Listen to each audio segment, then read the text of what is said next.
Hello, and welcome to the Thursday Night Kissaten podcast. I'm the host, Cordelia. In this episode today, we're going to talk about a TV show called女くどき飯, Take Me to Love&Meal, which is the TV adaptation based on Nayuka Mie's manga of the same title.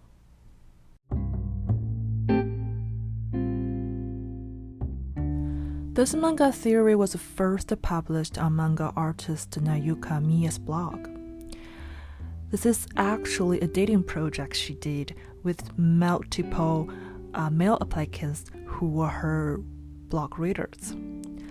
Nayuka writes about the progress of eating and also her impression of the males as dating targets. This manga collection was actually published after the TV show adaptations. Because this manga or her blog was well welcomed by many different groups of audience, in 2015, MBS and TBS TV channels adopted this manga into a live-action TV production. Shiori Kanjiya stars as the main characters, and she portrays a writer who has no partner for 5 years and goes to eat with men for the first time to do this magazine project. Soon after receiving great comments and feedbacks, the season 2 was podcast on the same day and the same time the following year, 2016, and then the manga on the blog published into books at the same year.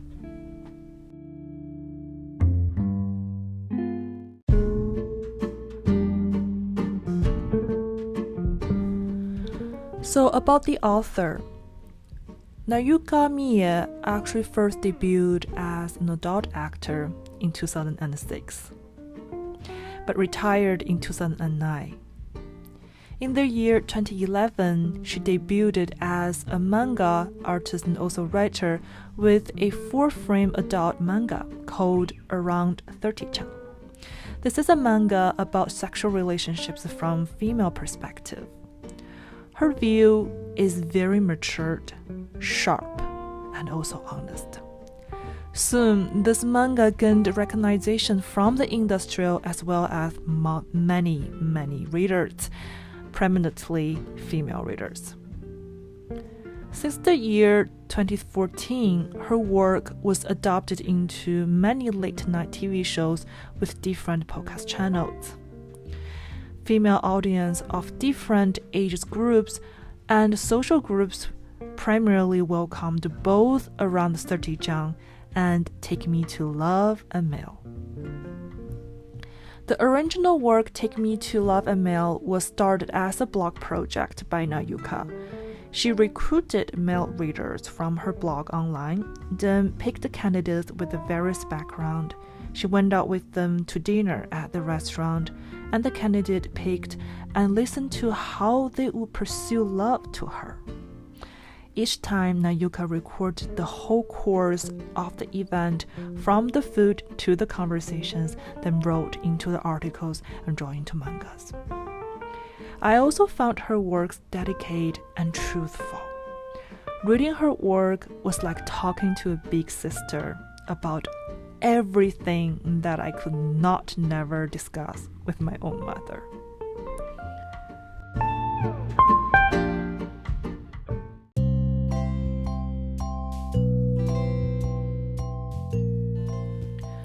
So our main characters in the TV adaptation, Megumi Kambayashi, is around 30s and who is a freelance writer.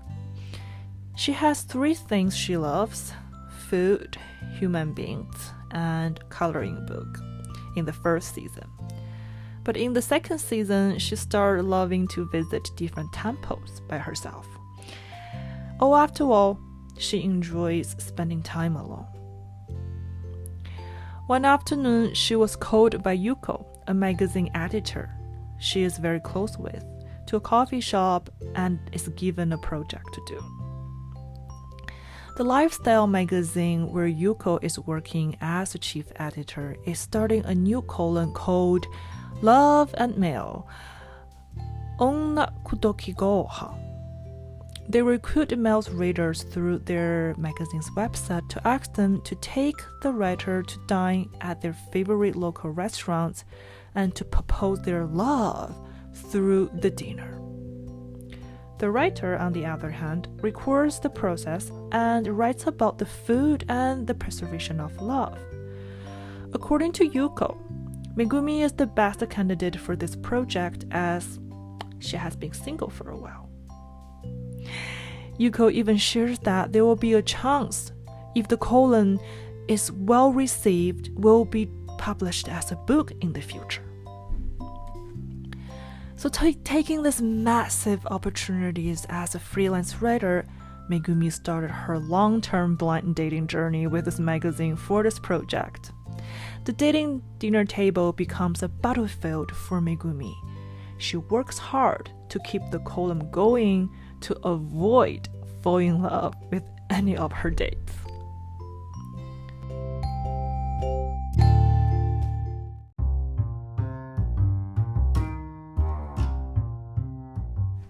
Well, my dear listener may notice already, this is another show about meeting different people and learning about them, also themselves. These people live in a big city and are all strangers to each other. They sit around the dining table, hold their cutleries, and in the blink of eyes exchange conversations about life and love experience that make the show extremely interesting to watch. My favorite part of the show is every time, after sending the dating profile, the editor Yuko calls Megumi. And on the phone, she says something funny and also very unrelated. Then Megumi goes to her not-so-big wardrobe to pick up an outfit to suit the dating theme of the day.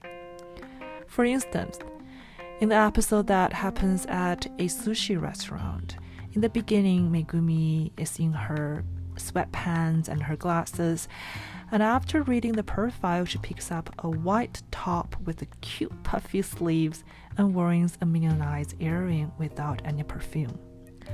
She transforms from this comfort lingerie big sister at home into this elegant looking lady. Oh, I just love all her outfits, especially those in the season 2. Seeing the gap between her outfit at home and also at the restaurant, and the way she walks towards the restaurant with the different style of the handbags. Oh, it's my favorite part. Megumi always brings some stereotype of her dating partners at the moment she reads the profile. But when she arrives and follows the dish after dish, drink after drink, and has conversation after conversations, she often can discover many other notions and unique qualities about her dating partners, which helps her to unlearn the original stereotypes that she had, also help her to compose her writings. For example, Megumi meets Mr. Fujisaki at a French restaurant, who she thinks has a high income, high EQ, and good looks. But they discuss the food choices for days as a personal characters, and Megumi had a good time with him for sure, but at the end, Mr. Fujisaki is only interested in girls with some special or certain body shapes. And it was shocking to Megumi. And also at a different type of restaurants, Megumi encounters a man in his late 20s from a very wealthy family who is all talks but no actions. But later, Megumi learns that how a person treats their mother is how they might treat their partners in the future. And also at a smoked food restaurant, an early 20 years old young boy shows up. After knowing the food is paid by the magazine, she just carefully asks Megumi if it's okay for him to order another extra portion of the beef, which is just his cuteness and politeness was very sincere to Megumi. Also, she meets a very elderly male around 60 years old who has a successful career, and he takes Megumi to a very fancy and expensive Chinese restaurant. He knows how to make his partner happy, but, holds a very traditional views of gender. Megumi knows that he seems to stay in his bubble, the bubble time, and never gets out. For instance, he only orders a half bowl of rice for Megumi, which is greatly annoying her. After reading the column, another person showed up, a dentist she meets at a fancy sushi restaurant. Complains to her that Megumi's rating makes fun of male, which is super offensive to him. He insists that Megumi looks down upon on males and believes she has a gender bias. Well, in my own opinion, I think he is obviously scared of women, especially those who are good educated and have knowledge. So, in his perspective, it is okay if a male writer makes fun or talk down on the females in the writing, or it's okay for a males constantly jokes about females. Oh well, here we go again. I think I know why the reason he is still single. To continue the column writing and the purpose of dating dinners, Megumi listens to his complaints and encourages him to voice them. She opens his heart by telling him she is not very popular in the dating market.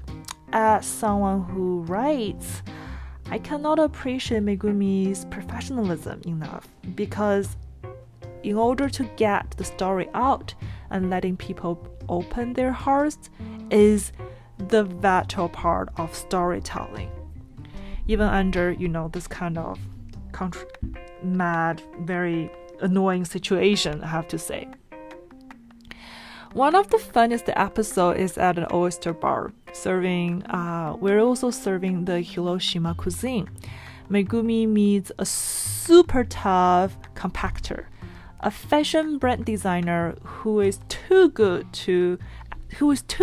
at flirting and pursue love. Megumi learns that the body touch is actually a way figuring out the sexuality among people. She wrote this in that episode in the column, which I think is one of the golden sentences there. I cannot help laughing so hard while watching the show and also feeling hungry at the same time. This is definitely a great show about food and relationships.